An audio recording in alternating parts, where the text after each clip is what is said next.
Bonjour à tous et bienvenue dans ce nouveau numéro de Paris United en collaboration avec iFix54. J'ai la chance une nouvelle fois d'avoir à mes côtés deux spécialistes du football africain parce qu'on va vous parler aujourd'hui de la CAN et surtout du bilan qu'on a à faire de cette CAN incroyable au Maroc. J'ai la chance d'avoir justement à distance avec moi Ricardo Fatim. Ricardo, bonjour. Bonjour JB, Anderson, bonjour à tous. Bonjour. Et puis justement sur le plateau avec moi, j'ai la chance d'avoir Anderson. Anderson, bonjour. Bonjour JB, bonjour Ricardo, bonjour à tous.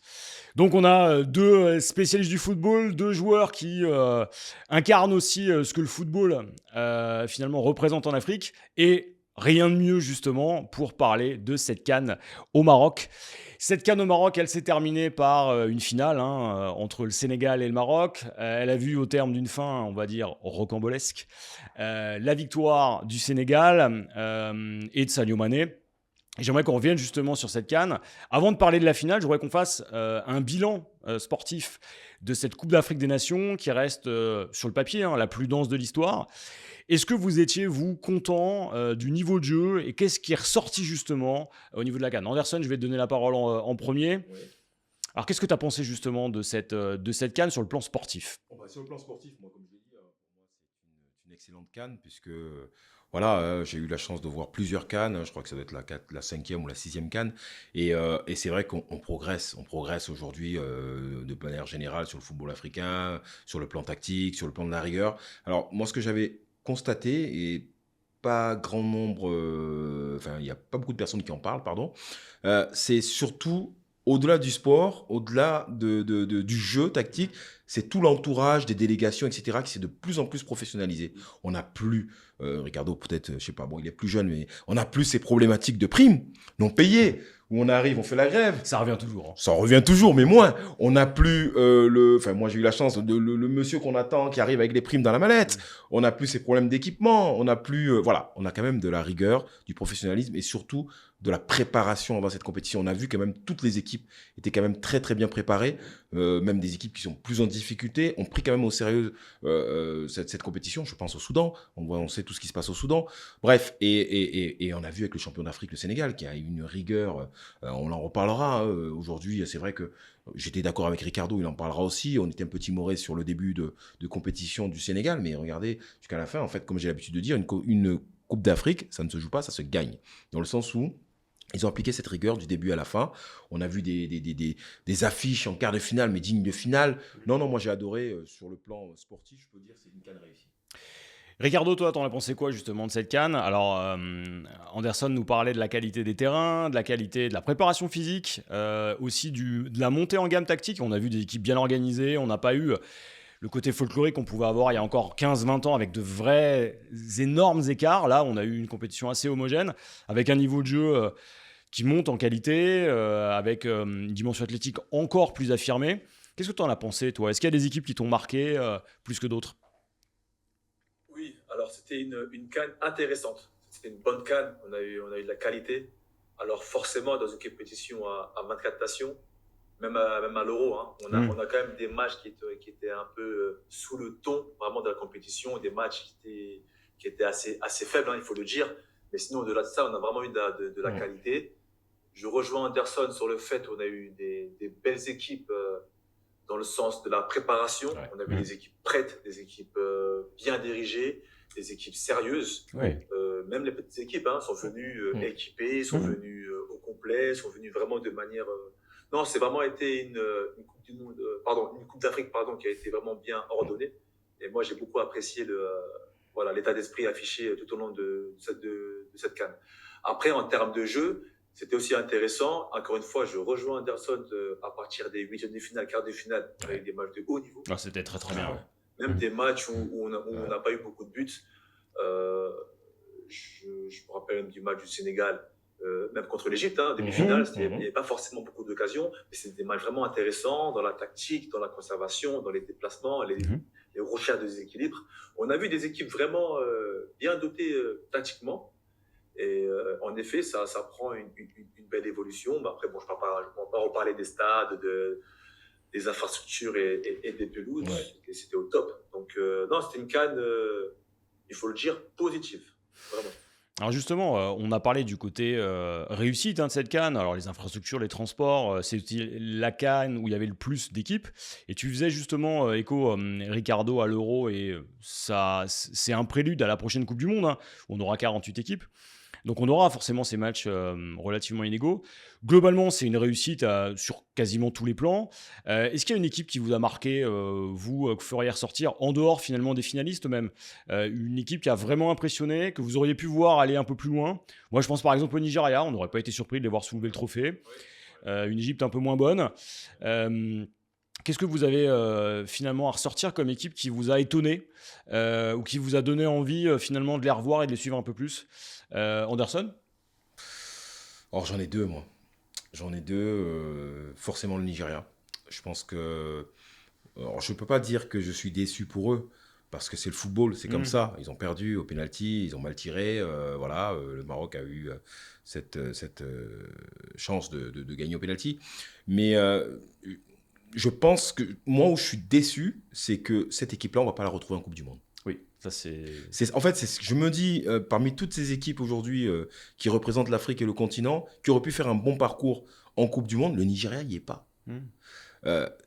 Merci la CAF, parce voilà. que c'est lié en grande partie à ces éliminatoires qui durent. Je ne ferai pas de commentaires là-dessus, mais c'est incroyable. C'est incroyable. C'est une folie. C'est incroyable. Je pense que si on va déborder sur l'émission si on en parle, mais c'est incroyable. C'est un parcours du combattant pour la Coupe du Monde quand on est une nation africaine. Bon, bref, je vais m'arrêter là, mais non, mais le Nigeria, c'est vrai que c'est quand même voilà. Après, une équipe qui m'a, elle m'a pas surprise, mais qui m'a donné confiance et que franchement, je pense qu'aujourd'hui, et c'est tout à fait logique qu'elle soit championne d'Afrique, elle est montée en puissance, elle a géré sa compétition, c'est le Sénégal. Aujourd'hui, le Sénégal, par exemple, dans une compétition comme la Coupe du Monde, peut jouer son va-tout, comme l'a fait le Maroc. Ça va être compliqué d'ailleurs pour ceux qui vont les affronter. Franchement, aujourd'hui, voilà, il y a quelques petites lacunes. Et c'est vrai qu'on était on n'était pas déçus, mais on était en attente. Bon, Ricardo en parlera, mais on attendait un peu plus, qui survole la compétition. Mais ils ont été bons partout. C'est ça qui est intéressant. Voilà. Exactement. Complet partout. Rigueur. Voilà. C'est pas comme le Maroc qui a montré ses limites en attaque. Parce qu'on voit clairement qu'il y a une différence de niveau. Qu'est-ce que tu en as pensé, toi, Ricardo, justement, de cette CAN? Est-ce qu'il y a des équipes, on parlait du Sénégal, on parlait du Nigeria, moi de la petite déception marocaine en termes offensifs. Est-ce qu'il y a une équipe, toi, qui ressort de cette compétition, ou justement un coup de cœur, une équipe que tu as envie de revoir? Forcément, le Nigeria, je pense qu'ils ont fait une forte impression. Et donc, on a tous cette petite frustration qu'ils ne soient pas du voyage aux États-Unis. Après, moi, il y a une autre nation qui m'a autant plu, qui m'a déçu, c'est les Algériens, c'est l'Algérie. Parce que voilà, j'avais pas forcément bon espoir pour eux, mais je les voyais quand même pétillants, avec une nouvelle génération plus ou moins d'attaquants, de la jeunesse, de la fraîcheur. Une équipe qui avait aussi des idées intéressantes avec Petkovic. Et ils se sont effondrés en fait contre le Nigeria. En fait, je pense que ça a tombé contre la mauvaise équipe au mauvais moment. En quart de finale, tomber le Nigeria, c'est très compliqué parce que le Nigeria montait en puissance. Ça a vraiment été l'antagonisme de l'Algérie. C'est une équipe joueuse contre une équipe très physique, très athlétique. L'Algérie a explosé.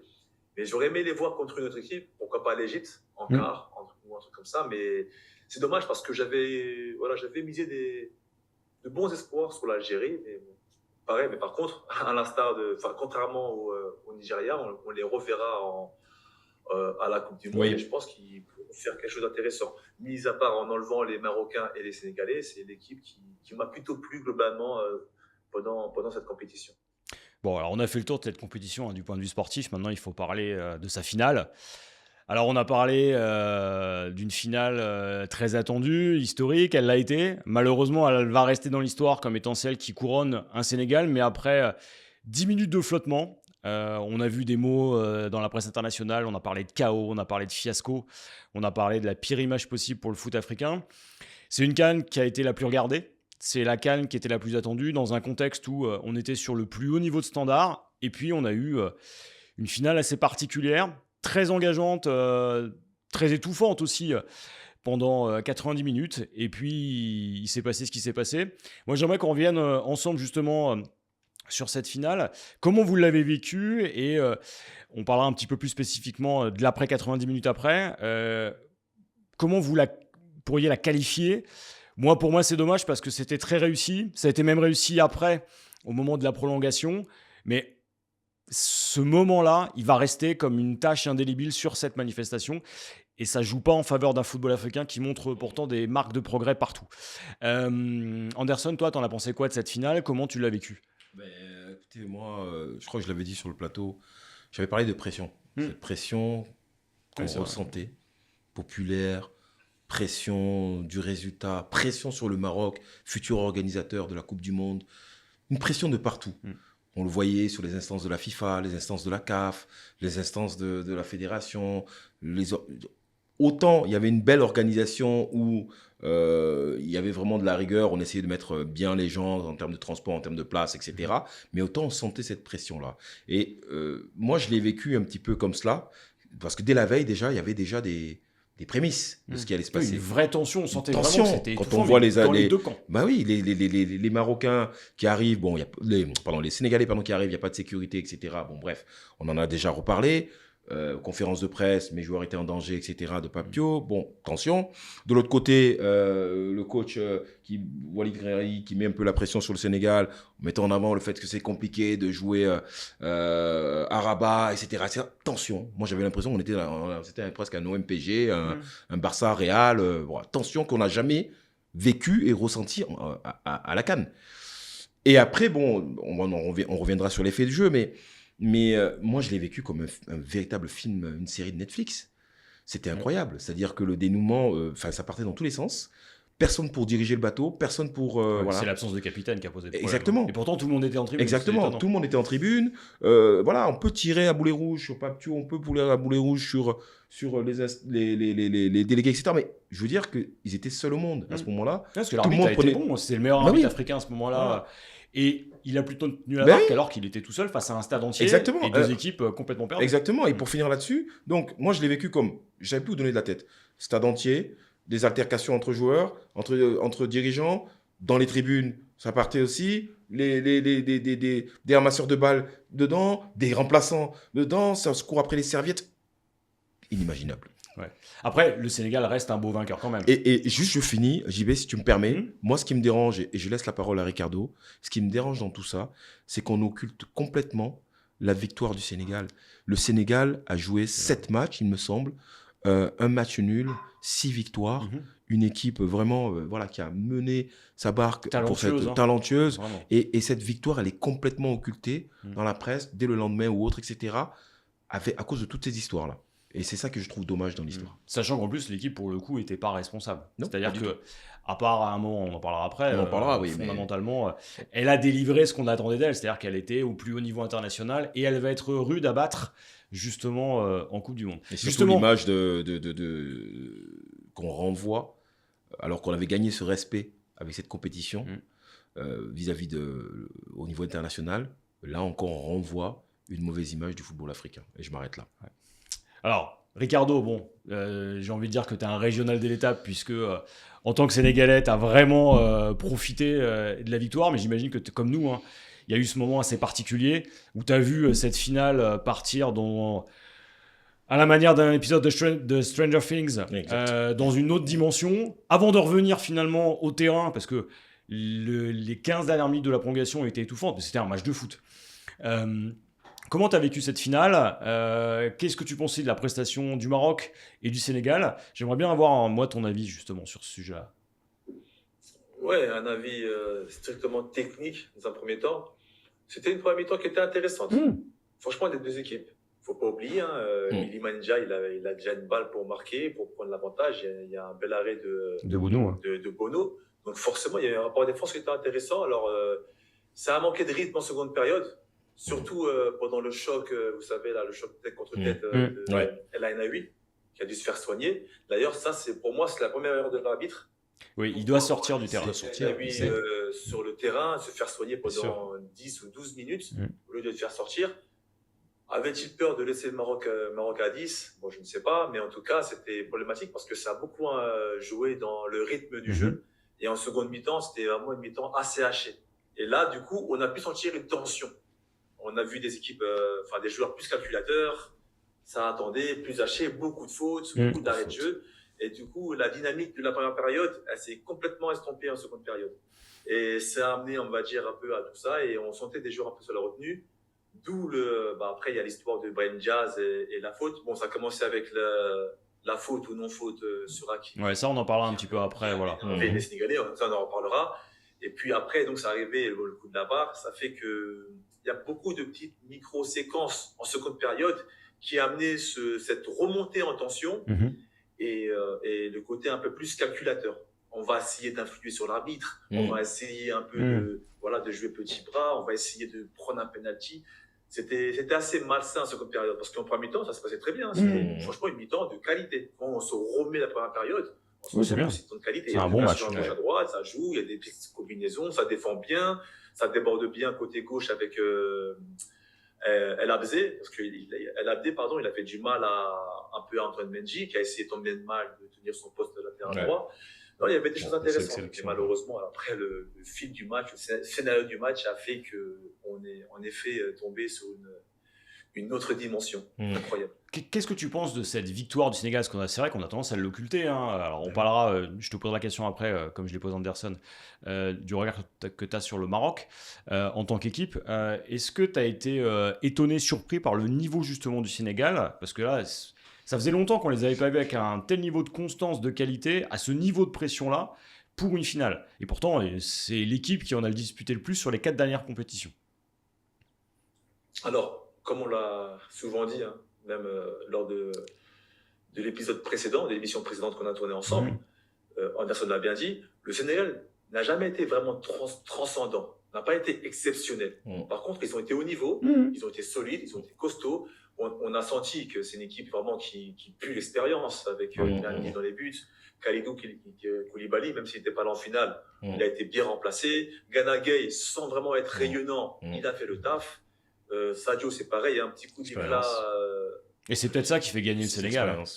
Des joueurs expérimentés. Voilà, c'est pour ça. Et puis après, la chance qu'on a eue au Sénégal, c'est qu'on a eu un banc qui était performant. On a eu par contre de la jeunesse, ça a pétillé, les rentrées de Mbaye à chaque fois, elles ont été tonitruantes. Pape Gueye aussi. Des joueurs qui étaient facilement interchangeables. Bon, Pape Gueye, on ne parle pas. Pour moi, c'est l'homme de la compétition, pour moi, côté sénégalais.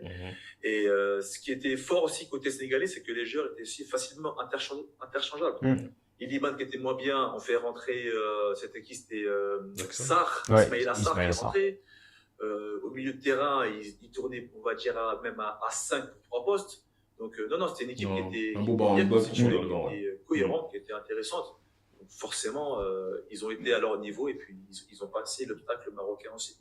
Et ton avis justement sur le Maroc, je vais te reposer la question aussi, Anderson. Ce Maroc-là, en finale, il a déçu. Alors peut-être qu'il y avait de la fatigue, une organisation technique finalement défensive, ça a été la défense de la compétition et c'est ce qui a fait leur marque de fabrique et leur réussite. Comment vous voyez tous les deux finalement ce Maroc? Moi j'étais très déçu par leur attaque, maladroite, dépassée, souffrant de la comparaison littéralement avec leurs homologues sénégalais, mais aussi souffrant de la confrontation avec la défense sénégalaise. On les a vus se faire littéralement manger. Et puis même, il y a le penalty de Diaz face à Mendy. Mais comment vous l'avez trouvé cette équipe du Maroc? Moi j'ai l'impression que d'abord ils avaient une chape de plomb sur eux et qu'on voyait la principale limite du Maroc, c'est l'absence d'une attaque de classe internationale. Anderson, qu'est-ce que tu en as pensé? Moi je pense que le Maroc, je pensais, alors j'ai été un peu blagué comme nous tous parce que je pensais que le match de référence il avait fait contre le Cameroun. Parce que là j'ai découvert un Maroc, autant ils étaient un peu timorés depuis le début de la compétition. Mais là, contre le Cameroun, pour moi, ils ont été extraordinaires dans l'engagement, dans l'envie, dans l'expérience, voilà, vraiment dans les dédoublements, dans l'enchaînement des attaques et autres, etc. Franchement, par contre, depuis le Nigeria, le match contre le Nigeria et le match du coup contre le Sénégal, je les ai sentis un petit peu en deçà. Cette pression était insupportable. Je n'ai pas retrouvé vraiment le leadership d'Hakimi sur l'équipe. Diaz qui a décliné. Diaz qui a décliné complètement. Alors la finale, il a complètement décliné. Autant contre le Nigeria, il a tenté des choses, mais je pense que contre le Nigeria, pour moi, ils étaient à leur limite. Ils sont passés au penalty, tant mieux et très bien. Mais contre le Sénégal, je pense qu'à un moment donné, comme l'a très bien dit Ricardo, autant la première mi-temps, même s'ils n'étaient pas concernés, ils étaient vraiment dans le football, mais plus on arrivait vers la fin du match, plus ils avaient cette peur de perdre cette finale, qui a vraiment joué inconsciemment un rôle. Et ils avaient peur, ils n'allaient pas au bout. En fait, c'était des micro-attaques, mais il n'y avait pas vraiment d'intensité. Et je suis désolé, j'aime pas tirer à boulet rouge sur les coachs, mais j'ai pas senti la patte de Walid Regragui dans cette finale. Lui aussi, il était sous pression. Donc, il n'y avait plus rien, il n'y avait plus de capitaine il n'y avait aucune réaction tactique. Donc, je sais pas, je suis un peu déçu du Maroc. C'est pas le Maroc que j'ai vu en Coupe du Monde. Je ne sais pas du tout ce que ça va donner en Coupe du Monde. Je ne sais pas du tout. Mais est-ce qu'il y aura le même sélectionneur déjà? On ne sait pas. Ouais, déjà. Mais c'est vrai que pour revenir sur le Sénégal, je pense que cette finale-là et même toute la compétition-là, ils étaient vraiment dedans, l'expérience. Mais, Ricardo va me tuer, mais j'aurais quand même aimé voir jouer le Sénégal contre la Côte d'Ivoire. Ah oui. Je pense, sans chauvinisme de ma part, je pense qu'on était les seuls à pouvoir, entre guillemets, fatiguer le Sénégal. Avec le Nigeria. Je pense que c'est deux équipes qui clairement... J'aurais bien aimé les voir là, cette équipe du Sénégal, contre la Côte d'Ivoire. Et moi, j'ai vraiment hâte de voir cette Coupe du Monde pour ça. C'est dommage que le Nigeria n'y soit pas. Ouais, c'est vraiment dommage. On a des profils d'équipes là qui peuvent embêter énormément de nations. Et qui peuvent clairement les regarder dans les yeux. Et toute l'Europe et une bonne partie de l'Amérique du Sud sans trop de difficultés. Vous savez, je pense que ce qui est bien là pour après cette CAN, je pense que les nations africaines ont beaucoup plus de pression pendant la CAN que pendant la Coupe du Monde. Bien sûr. Et je pense après le parcours du Maroc en 2022, je pense, c'est mon opinion, c'est que les équipes africaines maintenant sont beaucoup plus décomplexées. C'est vrai. Et j'ai l'intime conviction qu'il y aura une nation africaine, si ce n'est même plusieurs, qui vont réussir à faire des belles performances lors de la Coupe du Monde. Je pense notamment à la Côte d'Ivoire. Je pense qu'il me semble qu'Emers Faye restera pour la Coupe. Pour l'instant, c'est le cas. Oui, pour l'instant, oui. Voilà. Donc, il aura ses joueurs. Je pense qu'ils ont beaucoup appris de cette CAN. Ils vont arriver avec des belles intentions pour la Coupe du Monde. Je pense aussi au Sénégal et aux autres. Mais je pense que oui, la Côte d'Ivoire et le Sénégal peuvent vraiment partir à la Coupe du Monde avec des belles intentions et des belles ambitions. Surtout s'il y a de la stabilité, pour revenir à ce que je disais tout à l'heure. L'atout qu'a joué dans cette CAN, c'est la préparation, la stabilité qu'on donne maintenant à ces équipes africaines. On ne change pas des coachs 2 mois avant, comme on l'avait fait la Coupe du Monde 2006, en mettant Sven-Goran Eriksson 3 mois avant pour venir prendre son chèque. Donc aujourd'hui, je le dis vraiment, il n'y a aucune raison aujourd'hui qu'Emers Faé soit débarqué. Il faut qu'il continue, il a constitué un groupe. Il faut que là, il aille jusqu'à la Coupe du Monde pour justement donner un peu de stabilité. Même si, alors, je ne vais pas parler pour le Maroc, mais je ne sais pas si c'est une belle idée ou pas, mais en tout cas, la Coupe du Monde est très proche. Donc, mettre un coach maintenant, un nouveau coach, je ne sais pas si ça aura un effet positif ou négatif. La Coupe du Monde est très, très proche. Oui, et puis ce qui va être intéressant, c'est que, en tout cas, moi j'aimerais le clin d'œil, c'est voir une équipe africaine performer aux États-Unis dans le contexte de l'Amérique de Trump. Je signe tout de suite. Et si en plus ça gagne là-bas, j'ai presque envie d'aller payer un billet pour aller voir. Ah ouais, là. Voilà.